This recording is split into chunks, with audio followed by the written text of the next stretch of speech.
there's an insidious disease among us that's leaving a devastating trail of burnout and resentment all across its wake. Symptoms include perfectionism, overcommitting yourself, not getting enough sleep, putting self-care on the back burner, and feeling constantly like you're 10 steps behind, alone, and ready to cry.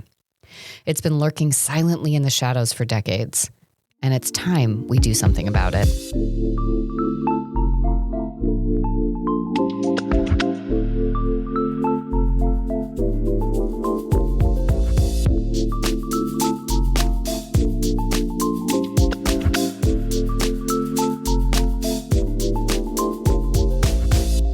Hey everyone, how's it going? I'm Kyira Wackett. Thanks for joining me for another solo episode today as we work to empower and equip you with the confidence and skills to write your own story so that you can live your life on purpose. Today we're talking about a universal misconception, the idea that we can, as individual humans, somehow do it all, at all times and without fail. This is something so many of us seem to long for and strive toward. How can I do more, be more, and take more on? But the real question isn't, can you do it all? But rather, do you want to? And at what cost? See, too often we treat time as a commodity we have to maximize for output. We focus on production over process and assume that more is better. When we do this, we train our brain to believe that our worth and value depend on doing versus being, on production versus process. We start seeing ourselves as automated content deliverables rather than human beings.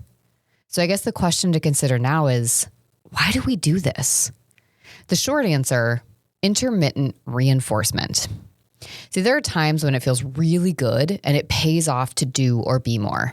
Maybe we get a promotion, a compliment, or see a return on our investment of time, money, or energy. Even if those returns are short-lived, they create hard wiring in our brain that keeps us chasing that same feeling again in the future. And this isn't just a you problem. This is an issue facing much of the world, especially in U.S. culture. Expectations and performance assessments amplify this pressure. Busyness becomes a primary form of social capital. Success is defined by quantifiable metrics, and we're constantly asked to explain how we engage in life. We've created a fear-based system where those doing the least are seen as having the least value and are at the greatest risk of losing connection and belonging. Even in the world of self-help and growth, productivity is one of the biggest selling points. The message often is, do X and you'll feel better. But what about creating systems where people disconnect, do less, and learn to sit in the ambiguity of not knowing or doing? So what can we do about this? The first step is to sit with that initial question. Do I really want to do more? And if so, what's the cost? Look, I'm not saying productivity or the desire to be more productive is inherently bad. It's about being intentional. There are absolutely times when I want to take on more or learn how to be more productive. As a parent, I know that learning how to be productive is essential to balancing my roles and prioritizing what matters. But instead of asking, how do I do more? I ask, how do I act from a place of intention when I take on more? When I became a mom, I felt the pull to outdo and show up other moms. I was driven by a pressure I didn't even agree with, but felt stuck in. The need to be the best, which so many of us can relate to. Now, if you're nodding along, I want to normalize that this happens to all of us. It's not about shaming ourselves, but recognizing that this pressure is fueled by shame-based thinking. Pretending those urges aren't there doesn't serve us. I had to check in with myself and ask, why do I feel this way?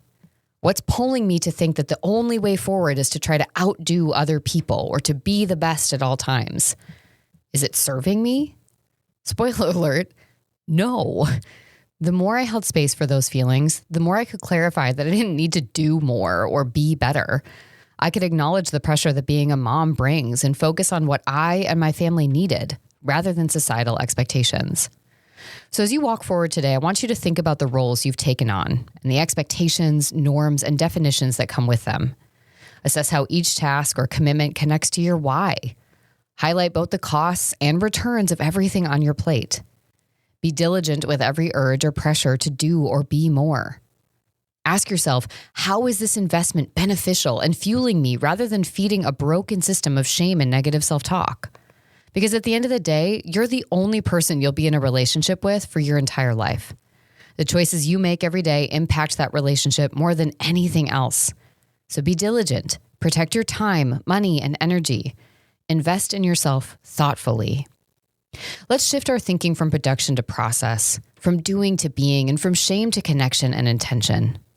Now, before you go, I'd love to hear your thoughts in the comments, so be sure to head down there. And of course, if you found this episode valuable and insightful, please hit that subscribe button, leave a review, and of course, share this episode with someone you think could benefit from hearing it. Now, of course, make sure you check out the show notes to download my free handout, 5 things shame-resilient people do every day and 3 things they don't. You'll also find links to my website, YouTube channel, and a way to set up a discovery call if you have questions about my program offerings or next steps in your shame resilience journey. Thank you so much for tuning in to today's solo episode. Remember, change takes time, but every step counts. So until then, take care, enjoy the journey, and I'll see you here for our next episode.